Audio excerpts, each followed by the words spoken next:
انسان کی کامیابی اور ناکامی کا ایک معیار ہے جو ہمارے سامنے آ رہا ہے، اور یہ ہر شخص جانتا ہے کہ ہم جو بھاگ دوڑ دنیا میں کر رہے ہیں، صبح سے شام تک کی مشقت، آپ لوگ اکثر اپنے گھر والوں کو چھوڑ کر آئے ہوئے ہیں یہاں، کتنی محنت ہے، کتنی مشقت ہے، کتنی مشکلات اٹھا رہے ہیں، لیکن یہ سب کچھ کیوں کر رہے ہیں؟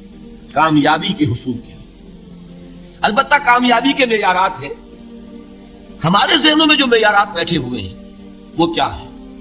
کامیابی پیسے سے ہے، کامیابی جائیداد سے ہے، کامیابی کاروبار سے ہے، کامیابی شہرت سے ہے، کامیابی اقتدار سے ہے، یہ معیارات ہیں۔ جو جتنا دولت مند اتنا کامیاب، جو جتنا مشہور اتنا کامیاب، جو جتنا پاپولر اتنا کامیاب، جو حکومت پر پہنچ گیا کامیاب، جس نے بڑا کاروبار جما لیا کامیاب، جس نے بہت جائیداد بنا لی کامیاب۔ یہی ہے اصل میں ساری مس کی گانٹھ۔ جو تصور کامیابی کا ہوگا اسی کے مطابق آپ کی بھاگ دوڑ ہوگی، اسی کے لیے جد و جہد ہوگی، اسی کے لیے توانائیاں صرف ہوں گی، اسی کے لیے دن رات کی مشقت ہوگی۔ یہ ہے اصل شے جس کی یہاں نفی ہو رہی ہے۔ کامیابی دولت سے نہیں، کامیابی شہرت سے نہیں، کامیابی اقتدار اور طاقت اور حکومت سے نہیں، بلکہ کامیابی ہے ایمان سے، عمل صالح سے، تواصی بالحق سے، تواصی بالصبر سے۔ آپ غور کیجئے اس نقطہ نظر کا، اس ایٹیچیوڈ کا، یہ جو مینٹل ایٹیچیوڈ ہے، اس کا بدل جانا ہی انسانی شخصیت کے اندر انقلاب برپا کرے۔ اب آپ کا نتیجہ کیا نکلا؟ اگر تو دولت سے کامیابی ہوتی تو قارون بہت کامیاب تھا، اگر حکومت سے کامیابی ہوتی تو فرعون اور نمرود بہت کامیاب تھے۔ کامیابی ان سے نہیں ہے۔ کامیابی انسان دولت میں قارون کی دولت تک پہنچ جائے اور دنیا میں دبدبہ اور اقتدار اور سلطنت اور حکومت کے اعتبار سے وہ نمرود اور فرعون کا مقام حاصل کر لے، وہ ناکام ہے، خائب ہے، خاسر ہے، برباد ہے۔ اور ابو ذر غفاری کامیاب ہے، چاہے ان کے پاس کچھ نہیں، جھونپڑی تک نہیں تھی، کوئی گھر نہیں تھا۔ حضور نے فرمایا ہے اللہ کے کچھ بندے ایسے ہوتے ہیں جو کسی محفل میں جانا چاہیں تو انہیں اجازت نہ ملے، جو کہیں اگر رشتہ کرنا چاہیں کوئی ان سے رشتہ کرنے کو تیار نہیں، کہیں کوئی سفارش کرنا چاہے تو ان کی کوئی بات ہی نہ سنے۔ لیکن اللہ کے ہاں ان کا وہ مقام ہے کہ اگر بھولے سے بھی کسی بات پر قسم کھا بیٹھتے تو اللہ ان کی قسم کی راج رکھتا ہے۔ یہ ہے فرق، یہ جان لیجیے اچھی طرح۔ اس بات کا مان لینا آسان، اس پر سبحان اللہ کہنا آسان، لیکن اس کے مطابق آپ کے اپنے ذہن کا بدل جانا بہت مشکل، اس لیے کہ ہم متاثر ہوتے اپنے ماحول سے۔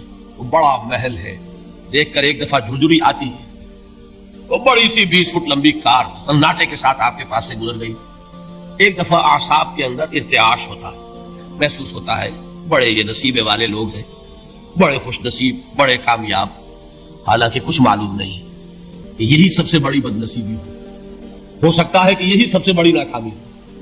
اگر ذہنوں میں یہ بات بیٹھ جائے کامیابی کس شے سے، یہی وجہ دیکھیے قرآن مجید میں بارہا آپ دیکھیں اولئک هم المفلحون، یہ ہے لوگ کامیاب ہونے والے۔ آج یہ آپ نے نماز میں وہ آیات سنی، یا ایھا الذین آمنوا ارکعوا واسجدوا واعبدوا ربکم وافعلوا الخیر لعلکم تفلحون۔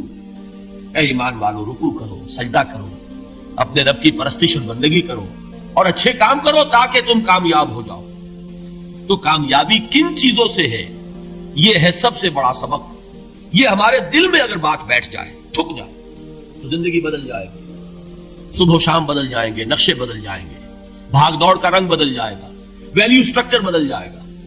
آج وہ ایک چیز نہایت اہم نظر آ رہی ہے، کل نہایت غیر اہم نظر آئے گی۔ جیسے کہ حضور کی حدیث ہے مالی ولی دنیا، مجھے تمہاری اس دنیا سے کیا سروکار، انما مثلی کراکب استظل تحت شجرۃ ثم راح فترکها، میری مثال تو اس سوار کی سی ہے جو تھوڑی دیر کے لیے درخت کے سائے میں ٹھہرتا ہے سستانے کے لیے، پھر وہ اپنا راستہ لیتا ہے، اسے اس درخت سے مستقل تعلق اس کا نہیں ہے، وہ اس کا گھر نہیں، وہ اس کی منزل نہیں۔ اسی طرح یہ دنیا میرا گھر نہیں ہے۔ اب دیکھیے ہم کہتے ہیں انا للہ و انا الیہ راجعون، ہم تو مسافر ہیں، ہم اللہ کے پاس سے آئے، اللہ کی طرف ہمیں لوٹ جانا ہے۔ کن فی الدنیا کانک غریب و عابر سبیل، حضور فرماتے ہیں دنیا میں ایسے رہو جیسے کہ تم اجنبی ہو یا راہ چلتے مسافر ہو. لیکن یہ طرز عمل کب ہوگا؟ جبکہ یہ آیت ہمارے ذہنوں کے اندر بیٹھ گئی ہو. والعصر ان الانسان لفی خسر الا الذین آمنوا وعملوا الصالحات وتواصوا بالحق وتواصوا بالصبر. یہ ہے اصل بات جو میں نے عرض کیا تھا کہ میں بتاؤں گا. صحابہ کیوں ایک دوسرے کو یاد دلاتے تھے؟ اس لیے کہ دیکھیے جیسے برف باری اگر ہو رہی ہو، آپ باہر نکلیں گے تو برف آپ کے کپڑوں پر جم جاتی ہے نا، تو آپ جھٹکتے ہیں کپڑوں کو تاکہ برف ہٹ جائے.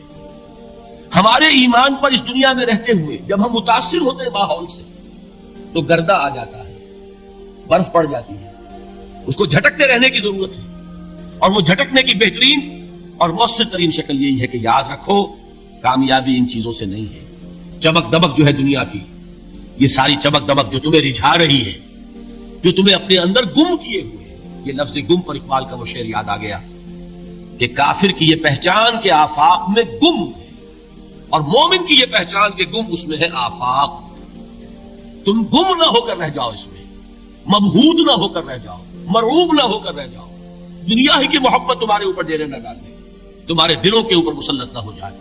لہذا تازہ کرتے رہا کرو والعصر ان الانسان لفی خسر الا الذین آمنوا وعملوا الصالحات وتواصوا بالحق وتواصوا بالصبر. پھر یاد کر لو، پھر تازہ کر لو اپنے اس یقین کو کہ کامیابی دولت سے نہیں، کامیابی ثروت سے نہیں، کامیابی اقتدار سے نہیں، کامیابی شہرت سے نہیں، کامیابی جائیداد سے نہیں، کامیابی ہے ایمان سے، کامیابی ہے عمل صالح سے، کامیابی ہے تواصی بالحق سے، کامیابی ہے تواصی بالصبر سے.